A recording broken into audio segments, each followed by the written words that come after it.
Okay, all right. I'm just gonna, just take a little notes from last video about the microphone situation. Hopefully there's no like me, getting out of the range of it. Anyways, today, music. The music of 2021 even. I listen to a lot of music. I'm not like a professional music guy. I'm not, I didn't go to school for it or anything, but you know how it is. But yeah, I listen to a lot of music and I have reasons for the ones I like, obviously. So I thought instead of just making this like my normal, Instagram post, which I will be doing my 11 to 20 list on Instagram along with my, my top 10. But I thought, why not just like vocalize my thoughts on it on camera and then put it on YouTube? I'm excited about this. Also, I'm sitting. It's so weird, right? Same room, same everything. Usually the camera's facing that wall. So instead it's right here. Can you hear how creaky it is? I don't think it comes up on the microphone, luckily, but let me put it up to the microphone. Yeah, my chair is like horribly squeaky. If you like this shirt, then go watch my other video that's up on the channel right now. And also subscribe because I'm going to do one more end of year video having to do with anime. So if you're interested in that, epic. A big thing about this year is for like the whole first half of the year and even into like the second half, I was telling like all my friends that this is like one of the worst years we've had in a long time for music. And I've changed my opinion on that since then. It's another good year, but like, I don't know, comparing this year to like something like 2019 or 2020 is just like, it's just weird because those 2 years were just amazing. I think a lot of the albums that were stand out for me were stand out for two reasons. They were either really got me excited for what the band or artist is going to be putting out into the future, or it's an album that's pretty good, but it's not quite as good as you would have wanted it to be with, the band or artist's past works. Some examples of that didn't make this list is like Donda, for instance, did not make this list just because I expected more from it. Not just because of that, obviously, but I'm just saying like that's something. And Black Dresses, Forever in Your Heart. Just two albums that are from amazing artists. Black Dresses made one of my favorite albums of all time, and Kanye is Kanye, so you just expect more than just what you got. With that being said, let's jump into my number 10, okay? So at my number 10 is Kanye. Fight. What are they gonna do? At my number 10 is Tyler, the Creator, and his album Call Me If You Get Lost. Like I said, it's a bit of a disappointment coming from Igor, which is an fucking amazing album, and I'm not even that big of like a Tyler fan, so I don't know. I expected that to be a turning point, but instead he took this album and went back to some of his older sounds. But that being said, even though I don't like his older music quite as much, or some of them at all, he did put a very good spin on it. But it is nice to see him sort of do this like sort of braggadocious sort of like kind of like a typical rapper type thing with this new album, but in a very original and Tyler the Creator sort of way. Something that people don't take into consideration enough when they're making albums or talking about albums is the aesthetic that comes with it. And Tyler the Creator, just he knocked it out of the park with this one, with his aesthetic. I don't even know how like explain this aesthetic. It's like rich, old-fashioned, I don't even know. Like travel vibes. It's travel vibes. That's what it is. It's travel vibes. Like if you're just looking at the track listing, it's just like amazing song after amazing song. You got Corso, you got Lemonhead, which the intro on Lemonhead fucking sucks ass. We can all agree on that. Hi, I'm the editor, and I just want to let you know that I don't agree. Fuck you. Shiroberry. But you got Lumberjack, you got What's Your Name? I mean, I'm not that big on that song. Just all bangers. I will say there is one song on this album I'm not too fond of. On my first listen through of this album, it was actually my favorite song, and that is Wilshire. But after time went on, and I've listened to the song a couple more times, it's kind of just like an ugly song. It's an ugly song about him being ugly to like one of his friends. It's just not like braggy. It's just an ugly story, and he doesn't really seem to have any remorse for it. I don't know, shit happens, and I guess he made a song about it. But even in his storytelling, it wasn't very like interesting. If the song was interesting, I don't think I would care about the subject matter at hand. If he was able to tell this entire story without like skipping a beat or like losing a step, it would be amazing, but not on this one. But like I said, just a amazing aesthetic, He's just going back to like sort of like his old and hip hop days. No hooks or anything, just straight into the music. And it's hard hitting. I love it. Number 10 spot. Okay.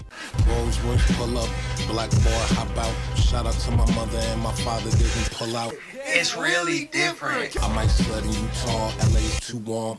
Utah reference, guys. All right, number 9 is backxwash. I lie here Buried. with my rings and dresses. Yeah, this is just like a super heavy, rhythmic, I don't even know how to describe it. Let me see, I just looked up a definition of what this genre would be called. Trap metal. So it's like really interesting mixes of like hip hop, I guess like trap, rhythmic, metal. It's just really solid. For me, this was kind of the replacement record for Black Dresses this year. Black Dresses album was really good. It's just not, top 10 material, you know what I'm saying?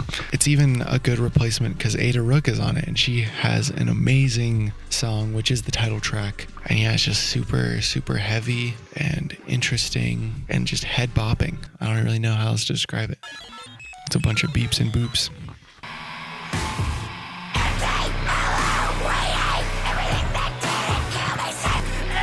For my sisters, colonies under vision, robbing me of my diction. I feel. Yeah, so some of my favorite tracks on this is obviously I Lie Here, Buried with My Rings and Dresses, the title track with Ada Rook, amazing. And then right after, Terror Packets, and then right after that, In Thy Holy Name, all very solid, just aggro, pure aggression, so good. Black Country New Road, For the First Time. That is my number 8 spot, it looks like. Yes. Black Country New Road is like kind of spoken word with all these like really interesting instruments over it. And the band started because it was literally just like a friend group who wanted to make a band. So all of them have different instruments that they play. And so they just all got together and made a band. But it's kind of interesting because it's like one of them plays like violin and then like brass instruments. It just makes for a really interesting sound, unlike any other sort of like artist that you might be listening to or that you might be familiar with. This is another example of me being really excited for the band's future. And yes, this album does sound good. It is comprehensive. The future is like mostly what I'm interested in for this band. The album is made up of 6 very long songs. So it makes for kind of an interesting album style to have less songs, but have them really long and just condensed full of content. I think it is interesting to hear the band talk about their music because a lot of the times they are sort of disconnected from each other because there are so many of them that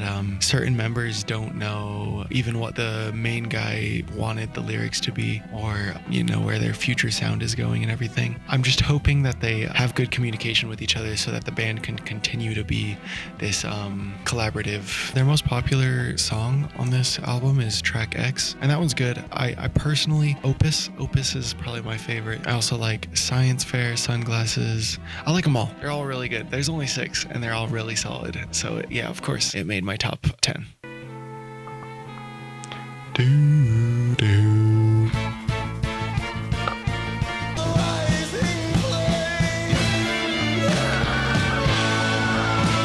I should number these so that I don't keep forgetting. Black Country 8, and then number 7, Lil Nas X, Lil Nasty X, Lil Nas X, Montero. Oh boy, I have to pee. I just turned off the light out there and it made it just this shot so much. I like this shot a lot more. So we're gonna keep the lights off. Interesting. Okay, 7 is Lil Nas X Montero. The interesting thing about this being this low on my list is I made a tweet and I was like basically saying this is my album of the year. And I mean that's just a testament to what's going on later in the list, and also how I was feeling around when this album dropped was just like that I didn't have a whole lot of good music to listen to from this year. I'm not shitting on Montero, by the way. It's an amazing album and I'll talk about why right now, but I'm just saying it's just super solid pop music. The instrumentation on a lot of the songs are fucking amazing. Like the opening trumpets of Industry Baby, so fucking good. The piano on the Elton John song, One of Me. I think it's just like such perfect pop music, so well curated and produced. It's just amazing. Before this album came out, I was very skeptical on it being good. Everybody knew that Lil Nas X had some really fucking good singles with obviously like the Old Town Road type shit, and then after that you had Montero, which is the opening track on this album, and then later Industry Baby. And Industry Baby, while this was like, before it rolled out, Industry Baby was like one of my most listened to songs of the year. It was so good, and I still love it so much. And I think Jack Harlow on that song was such a fucking like brilliant idea, and I think they synergize so fucking well. Industry Baby is probably like one of my favorite songs to come out of 2021. As far as the album, the whole album goes, it's still really solid, and the hype definitely died down for me after a while. After me saying it was the album of the year, obviously it died down. I think I just came to more of a realization that the lyrics on a lot of the songs were not up to snuff compared to like some of the instrumentation and stuff like that. The lyrics on One of Me is particularly bad. So he's talking about critics and how like critics view his music, and it's a good idea for a song, and I think on parts of the song he executes it really well, but the chorus of it is I like this, I don't like that, do this here, don't you do that. It's a bit childish. It's like I'm like listening to Peppa Pig write a rap song or something. Not a rap song, a pop song. I told you long ago on the road, I got what they waiting for. Yeah, hey, all they do is imprint on her ass sheet. All right, number 6. I'm so excited about this one, guys.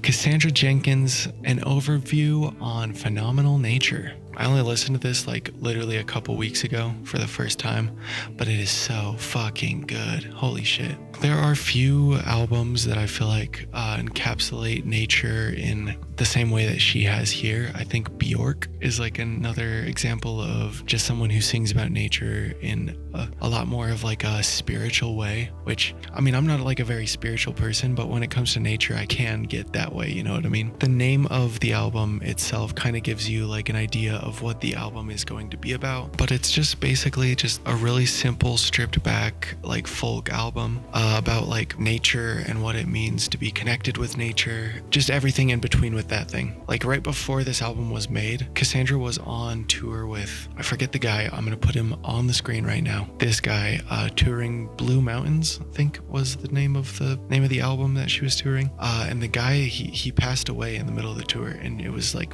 this huge shocking thing to her. Instead of like going home and just, you know, chilling out or vegging out, she took this opportunity to go into like the middle of like Norway, live with a couple of her friends in like this little island in Norway. And this album is sort of based around this time of her staying in this area and her reflecting on everything and her dealing with all of these things, basically. The song New Bikini is like pretty much tells the exact story of her living on this island in Norway and how she would wake up every single morning, a little bit later than the rest of her, you know, the people living in the house, but she would wake up and then just go to the ocean and just jump in every single day. And it just, I can imagine it only helped, you know, sort of keep herself in the moment and just sort of let nature have its natural healing properties on the mind and everything like that. I'm starting to sound like a fucking hippie. I'm sorry about this entry for everybody who just does not care, but it's such an amazing album, and I just wish that more albums like this existed. This album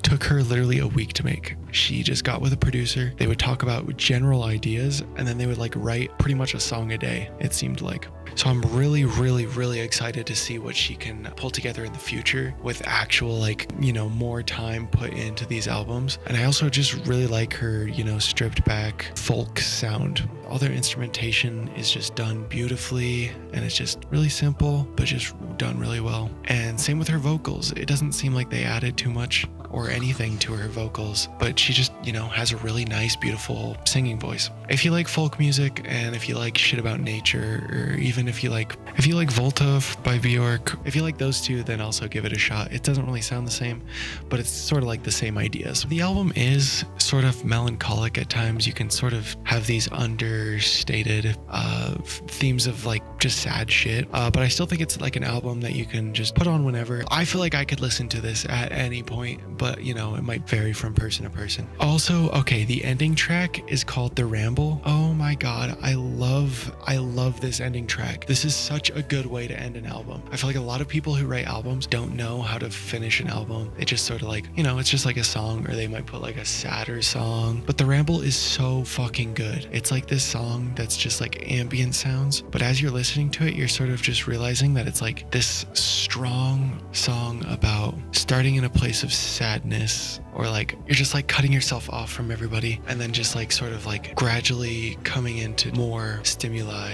and stuff like that.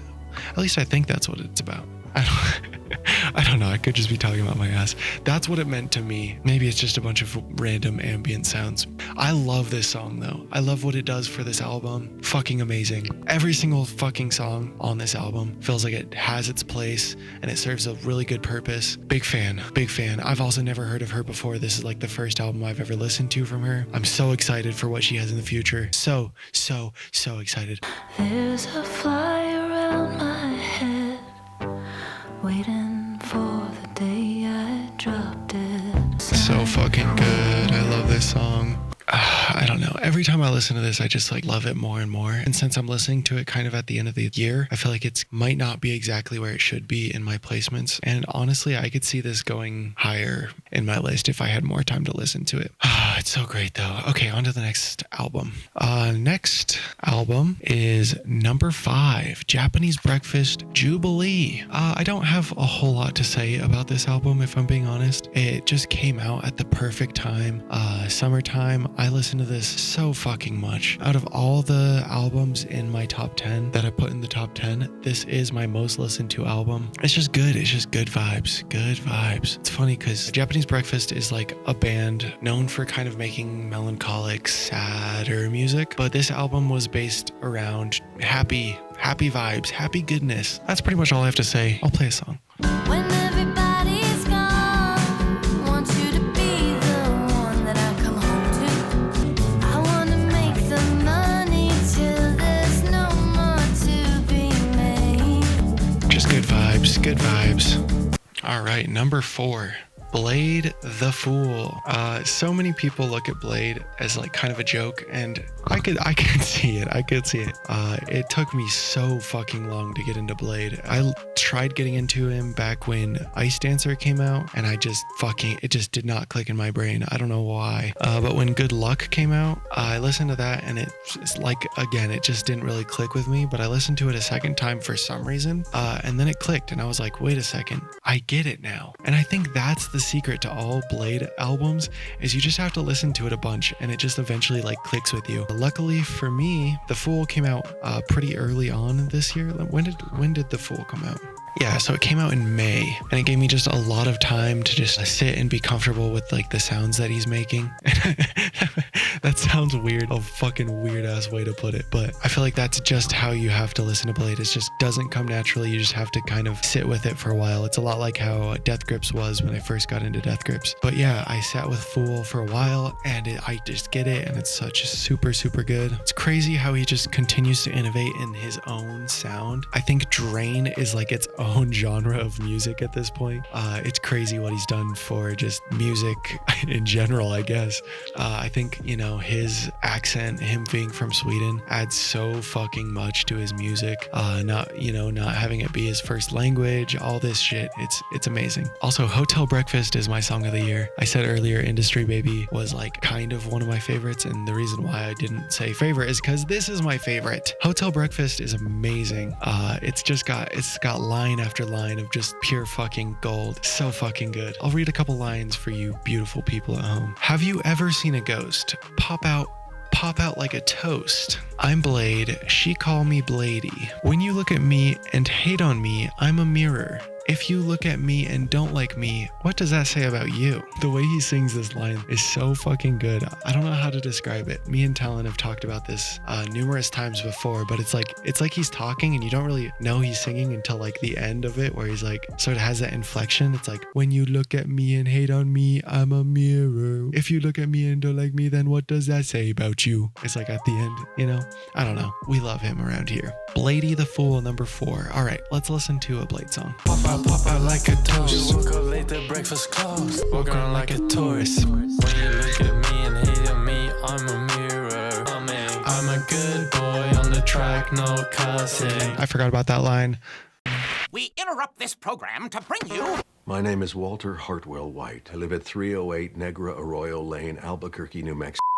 All right, number 3 on my list is, I don't really know how to say his name very well, but Genesis owusu, Smiling with No Teeth. It's really incredible how great this album is, considering this is literally his first album ever. So like I said with a bunch of the other ones, I'm really excited to see where his future with making other albums will go, but I am just really happy with the album that he made right here. Just about every aspect of this album is just like surprisingly good. The production. I hope the stress don't kill me. In greenback, it looks so cold. The lyricism. Please don't pick that pocket. There's a face like yours in this locket, and they won't hesitate to kick me. The singing. Said I've been praying on you, growing all alone. I've been praying on you. The album is sort of themed like sort of 80s production. Oh my gosh, I forgot to turn the lights back off after TVLEN left. God damn it, TVLEN. Okay, there we go. So I don't know if he's going to continue and that's like his thing, is being an 80s aesthetic sort of fella, or like what his themes for his later albums are. I'm honestly just really, really excited to see what he makes in the future. I will say, if I have like one complaint about the album, is that it does taper off towards the back end of the album. The first half of the album has just a lot more solid songs on it. Songs like The Other Black Dog, you have Centerfold, Waiting on You, Don't Need You. All 4 of those back to back, fucking awesome. It's just like one after another, after another, after another, and they're all fucking amazing. Drowned is pretty good, but then like right after is another one of his best songs. It's Gold Chains, Smiling with No Teeth, and then into I Don't See Color. All fucking amazing, amazing, amazing songs.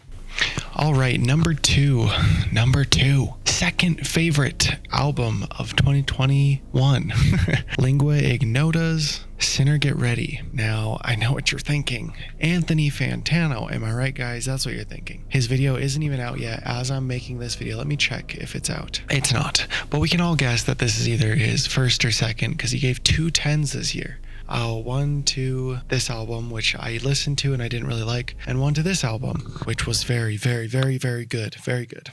Being such a huge fan of Caligula, I don't know. Why is everything that has to do with this lady have to be so difficult to pronounce? But I was a huge, huge fan of Caligula, so I went into this with a lot of expectations, and none of them were met. Well, okay, they were met. A lot of them were met, but I definitely expected like a similar sound than to what she put out with Caligula. That did not happen. Last record, where she has a lot more of like an industrial, like a powerful, mechanical, metallic, this just metal sound. This one is like more the middle of the deep south kind of sound. It's like folky and country-ish, and sounds a lot like weird county fair sort of like music festival almost. That just went horribly like demonic almost. I have trouble putting into words how much I like this album, if that's not already very clear. It's so good. It's so powerful. And the first time I listened to it, I actually cried.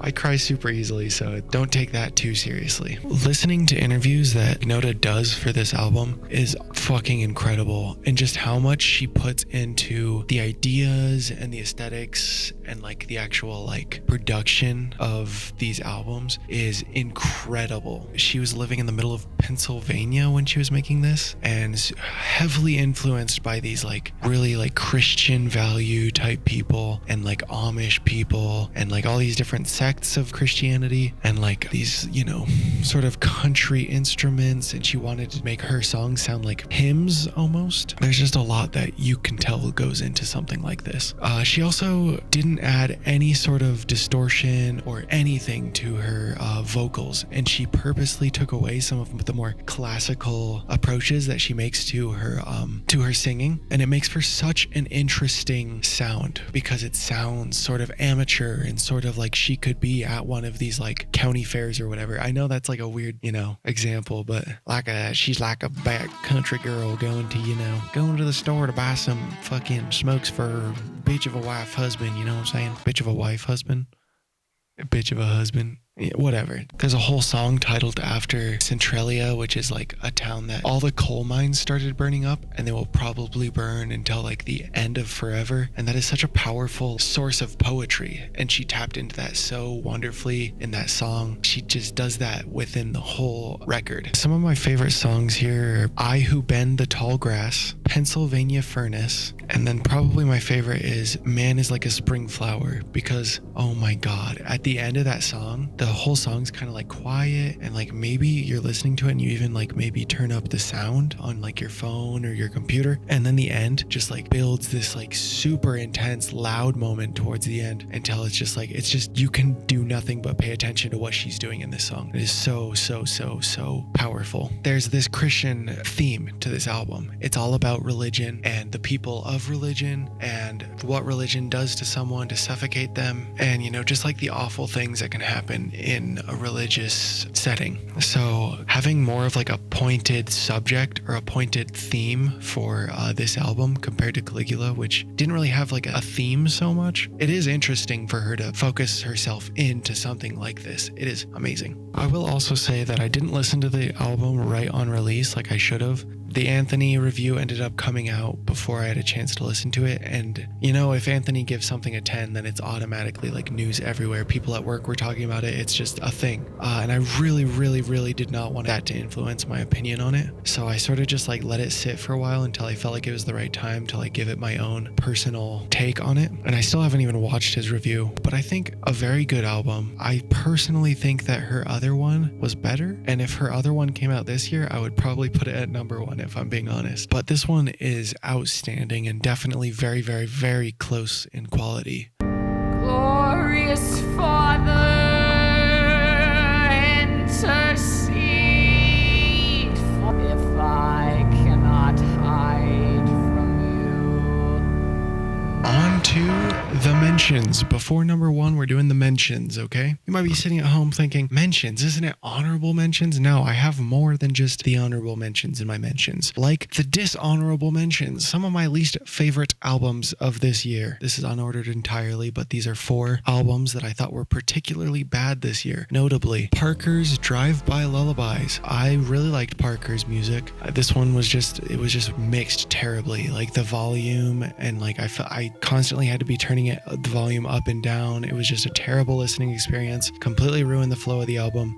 Next, Poppy Flux. Nobody should ever make pop punk ever, including Poppy, which is sad because I really like Poppy's music. Just to clarify, I like some pop punk. It's just pretty rare and it's a very bad genre. I'm sorry for those at home who like it. Next is Hobo Johnson, The Revenge of Hobo Johnson. I liked the album that he did right before this one. I forget what it's called, but that one was pretty good, and it just felt like this one, I don't know what happened. It sounds like he hates singing in it. I will say there is one song on it that I actually like. I think it's pretty funny. Anton Levy, which is the opening track. I thought the opening track was pretty good, and I listened to this album. I got the first track and I was like, holy shit, is this gonna be another like good Hobo Johnson album? But no, just all shit from there.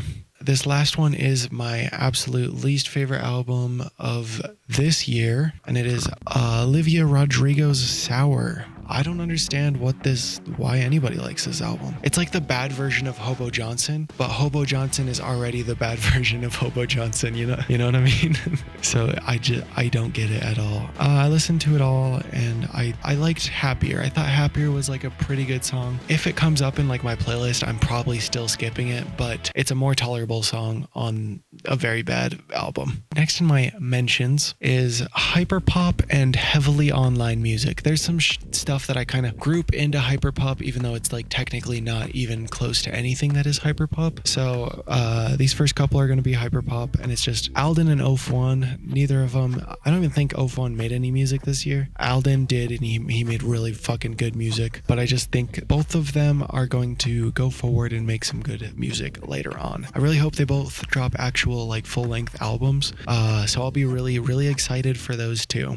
Next is Underscores. Underscores made 2 albums this year, and she's been killing it. Very good music. Fishmonger barely missed out on my top 20 list, which if you want to see my top 20, my full list, it's on Instagram. And Fearmonger was also great by Underscores. Underscores she was just killing it this year. Very good stuff from her. These next ones are just like the heavily online music. It's just, for some reason, I lump them into hyperpop. But it is sewerslvt's Schizophrenia Simulation. Amazing album. Is in my top 20. So you'll have to check again Instagram for that. Really solid. My favorite sewerslvt album to date. And I just want to look because there's sewerslvt.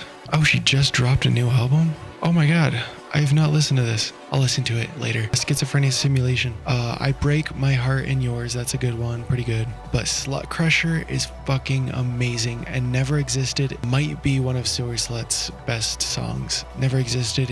I don't know who they are, but they make these albums without any actual vocals into it, or if there are any vocals, it's very heavily distorted. And Never Existed can tell like this very, clear story, and you feel all the emotion even though there is no lyrics or anything. Just really solid art. Really solid art. The next mention is Nanoray. Nanoray made Zapper and Nurse 2 this year. Zapper is also on my top 20. Very good album. Awake, which is the ending track I use for Smash Bros tournaments. I just play it on repeat because it's just nice and calming and just like a good space, like soundscape to play Smash 2. So I just put it on repeat, and now it's like my most played song of all time. By 2, Teeth Restoration. By 2 is a lot like Nanoray, same genre of music, I would say. Yeah, if you like Nanoray, listen to By 2. If you like By 2, listen to Nanoray. And then last in this section is Astrophysics. Dropped 2 albums this year. Apathy and Cute Tragedies. Once again, I don't really know anything about these people, this band or person or whoever it is, but they used to make really cringe like anime like covers almost, and I'm just so happy with the direction that they've moved into, and I'm just excited to see where their sound moves in the future. I love Cute Tragedies. That's their newest one. It's got a Nanoray feature on it. They got a big future ahead of them. This next section is officially the honorable mentions. Honorable mentions were ones that almost made it my top 10. Okay, let's get into it. Schizophrenia Simulation. Very close. I just talked about it a second ago, so I'm not going to talk about it anymore, but good album. Daddy's Home by St. Vincent. Actually didn't even make it to my top 20, but it's just like, I love this artist. I love the idea of like this 70s or like sex worker type of, that is what it's about, right? I'm not being weird. I think that's what it's about. Oh god. But it's like a super cool idea for an album, and I should love it, but I can't think, I've listened to it like 3 times and I can't look at a single like song and remember any of the lyrics. I can't, like nothing. Maybe I just need to give myself some more time on it, but it's just not sticking to me as much as it should. So that's more of like a shout out than an honorable mention, but still. The next one is TVLEN. Shout out to TVLEN. Goodnight TVLEN. It's actually my most played album from this year that isn't Zapper. I don't think Zapper counts because it's carried by me listening to one song on it over and over again. But TVLEN's album I've listened to like all the way through the most times out of any other album this year. Goodnight TVLEN. Stream Goodnight TVLEN. And then the last is Kanye's Donda. I've been going like back and forth on if I like or don't like Donda, and I think I've just sort of settled on it being a good album, like a great album. It's just not enough to make my top 10. And I think if you're a Kanye fan, you love this album. It is like a huge important step in like the Kanye story, but for like regular people it's okay. It's all right. Okay, just a couple more shout outs. I'm sorry guys. I'm sorry. I swear we'll get to the number 1 in just a second. Best album art of the year is definitely Black Dresses. Forever in Your Heart. Also listen to that album a lot, and it made my top 20, just not quite the top 10. Best poetry, which is not a thing that I thought I would talk about, but shout out to Aya I'm Whole for the best poetry out of any album that I've listened to this year. But because it was pretty much only poetry, it was like a slam poetry album. It just didn't find a place in my top 20 at all. Okay, on to number 1. I wonder if anybody's seeing this coming. Usually if people ask what my favorite album of this year was, I would say Smiling with No Teeth. So my number 1 is JPEGMAFIA LP. Oh my god, what a... like, this is the future. I think this album is like legitimately the future, and I said this with 100 gex, and it was true. Look at all the kids making hyperpop now. Like, LP is like experimental hip-hop, but it's palatable for like normal people, and I think he's just slowly gonna like implement all these things that he puts into his music, and people are gonna pick up on them and put them in their own music. It's gonna be a great time, is what I'm trying to say. I think JPEGMAFIA is such an interesting person. I feel like I would be best friends with him if I knew him, and I think that comes across through his music, and I think a lot of people pick up on that, where it's like he's just such an enjoyable person. And maybe I'm just like fucking talking out my ass and he's a complete douchebag. He just seems like he just gets it, you know? And it's nice to listen to music from people like that. Even if he was like that, he could still make shitty music, but he doesn't. He makes amazing music with like really fucking good singing, really fucking good rapping, amazing production. In his live shows, he does everything, all of his production live in front of like the whole audience. He's up there fucking on his computer. I don't really understand what goes on in that situation, but it's crazy. I guess I should also say that he made a different version called the offline version that has a bunch of samples that he wasn't able to clear for like the Spotify version, and I do not want to listen to that. I do not want to listen to that because I think it will legitimately like make me come back to the other one and think less of it, and I already fucking love it if that's not obvious enough. And I don't want to have to be like, you know, listening to it in my free time and being like, oh, it's missing this thing. So I'm just purposely not gonna listen to it. Oh my god, it's just all good. It's all good songs all the way through. Oh my god. Trust and Bald are my two favorite, and both of them literally sound like they could have been produced by like By2 or Nanoray. It's kind of like got that sort of almost like video game soundtrack, like dream pop. I don't even know what that like genre would be called. It's just kind of got its own like feel. I would just call it like heavily online electronic or something. I don't know. But he sort of like takes this sound and makes it into the backing for his like rap music. His like hip hop. It's so sick. It's very inspiring. Makes me want to make music. I'm looking good today. I bought a new suit. I'm about to go to work and praise God. Everything's perfect. Everything's good. Everything's kosher. I'm just looking through and it's just like not a single song that I would skip on this fucking list. Maybe the remix, Bald remix. Come on now. So fucking good. So good. Trust, Dirty, Nemo, end credits, thoughts, prayers. And this is all coming from someone who was not a JPEGMAFIA fan. I've always been trying to like get myself into JPEGMAFIA. It's always like JPEGMAFIA and like Playboy Cardi. Like those two artists I know I would like if I got myself into them. And finally like this album did it for me, and it's so fucking solid all the way through. Could not recommend it enough. I think that's the end of the video though. If you like this sort of content, subscribe. I don't make a whole lot of music content, but you know, drop some comments. Maybe I will start making music content more. We'll see. But definitely check out, you know, my end of year video game video that's already out, and my anime video. The anime one's gonna be crazy. I haven't filmed it yet, but I know it's gonna be fucking insane. So subscribe. It's like I'm using a voice jammer, but I'm not at all. I'm just stupid. I'm gonna go to bed now.